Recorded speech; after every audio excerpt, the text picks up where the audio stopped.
Hey, what's up you guys? This is Rob from The Gay Guy Plays, and today we're going to be doing something a little different. We're going to get gilded with the Orokin Palette.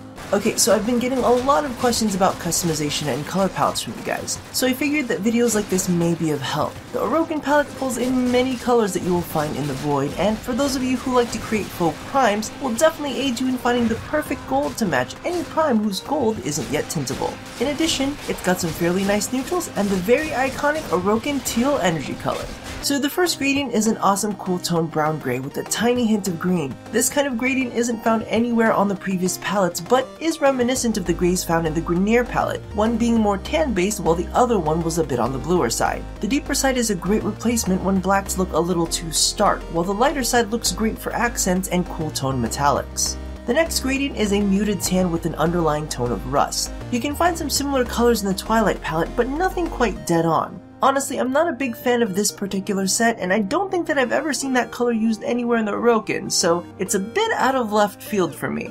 Now, I'm extremely excited over the next set, as this gradient focuses on yellow-greens. The amazing thing about this is the fact that it hasn't been done to this degree on any other palette. Every other yellow is either quite balanced or leaning on the warm side, while other greens tended to lean on the cool side or on the neon side. Now, while the deeper tones on this gradient are a bit wild, the lighter end actually makes for a great antique gold found on several primes, and honestly was previously unmatchable due to the lack of this tone. The next gradient is a balanced yellow. Now, we've seen balanced yellows in two other palettes, however, the selection has always been a bit limited. Literally one square in the Storm palette and maybe 4 blocks in the Fire palette. So it's nice to have a full gradient here that ranges from a very vivid yellow, great for accent colors, down to some paler yellows that work wonderfully as metallics. Now, to complete our range of golds, the next gradient of yellows is a true Goldenrod. No, that was not a dick joke, there is literally a color called Goldenrod. I love these tones, but they are fairly common. You can mimic these in the Fire palette, Grenier palette, and Halloween palette. However, if you don't own those, much like the previous set, they do well as accent colors and nice metallics.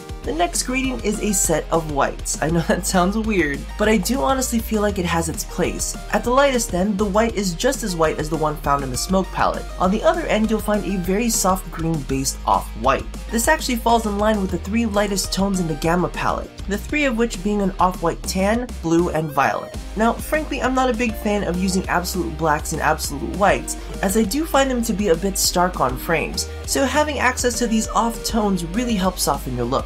Now onto the clusterfuck of blues. The following 3 gradients are all quite bright, excluding the deepest tone in the last set of gradients. The first set of gradients has a bit of a greener base to its teal, while the second set of gradients is much bluer. The last set is the biggest clusterfuck, ranging from the darkest being a blue base to the brightest being this wackadoo fluorescent green. Now honestly, that last set could have easily been integrated into the gradients of the previous 2, because good lord, we've got those teals in all of the classic palettes, the Easter palette, the Grenier palette, the Ice palettes, and even a couple in the Tenno palette. This gradient could have freed up some space for some of the dark tones we're missing from the black base primes, because frankly, there is a gray-green on Frost Prime that simply does not exist on any other palette. Trust me, I have tried, and it definitely would have been nice to have it on this one. So all in all, while I think the color range in this is a bit low, it will provide players with a limited amount of palettes a great working set of colors to mimic prime frames. However, for those of us who are palette junkies, we're going to end up with a decent amount of repeats, or things that we could have duped. But then again, we are palette junkies, so you'll most likely be able to appreciate the subtle differences in the tones available in this one.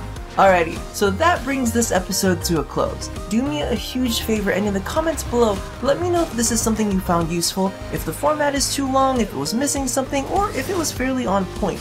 As you guys know, I love palettes and accessories, and I want to do more reviews on them. However, I want to do it in such a way that works for the channel. So give me your feedback, and thank you all for watching the pilot episode of Dressed to Kill.